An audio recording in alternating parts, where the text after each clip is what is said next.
Ooh, another spooky necromancy spell. Blight.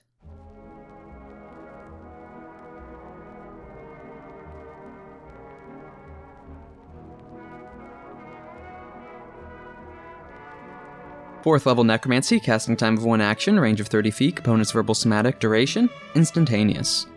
Necromantic energy washes over a creature of your choice that you can see within range, draining moisture and vitality from it. Target must make a Constitution saving throw. The target takes 8d8 necrotic damage on a failed save, or half as much damage on a successful one. The spell has no effect on undead or constructs. Interesting. If you target a plant creature or a magical plant, it makes the saving throw with disadvantage and the spell deals maximum damage to it. Ooh. Ooh, okay. Does a treant count as a plant or fae? You don't usually come across plant-based creatures that often, but when you do, or if you do,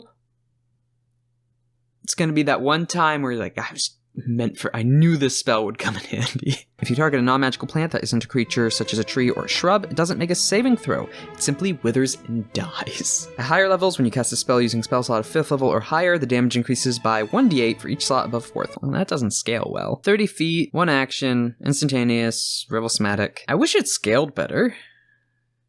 I mean, this isn't going to beat Fireball. 8d6 versus an entire 20-foot radius, and it's a level before this 120-foot range. Single target, 8d8 necrotic damage.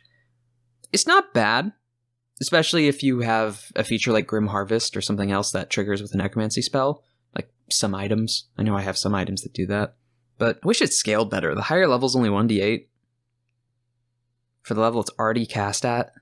Where this comes up, the fact you can't hit undead or constructs with it, makes sense, because it's draining the moisture and vitality, which, oh man, is that a horrifying image! Which is why I brought up another spooky or creepy necromancy spell. If you cast this on a, okay, let's say you're casting this on a town guard, and it's enough to kill them. That is a human being shriveling up to a decaying mummy of just horrifically dried and compressed skin and organs. That is... ugh. Perfectly creepy for something like called Blight. The plant feature, I mean, that's the key thing I at least see here. Like, it's decent for the levels at and single target. 30 feet kind of sucks. The plant-based saving throws. Now that might seem like it doesn't come up that often, but let's say if you're in like this really high fantasy location and there's like, there's a town in this big tree, like in Dragonlance. That's gonna hurt it. That's really gonna hurt it. To be fair, I think that one's magical, or at least probably would count as magical for the purposes of this spell, but the instantly wither and die for a large plant, like let's say there's a bunch of vines holding something up, or you're a druid who sets it up ahead of time, or this thing's being held up solely by this structure, instantly clear out an area. Magical plants, whether they're enemies or just magical defenses or holding something up, it's good to clear stuff out. It's not the worst. Max damage, that's pretty good. Though, for the level it's at and the range, those are the two key things. I'd be okay with letting a lot of these other features slide, or namely the damage. I'd be fine with letting the damage and single target nature of it slide if it was a lower level. And its scaling wasn't so bad even at this level. Then it becomes really niche.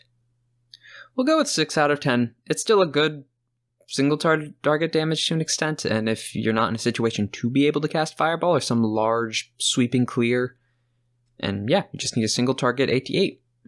Not the worst. And also the plant feature where it does come up in those utility, even though they're a bit far apart. 6 out of 10.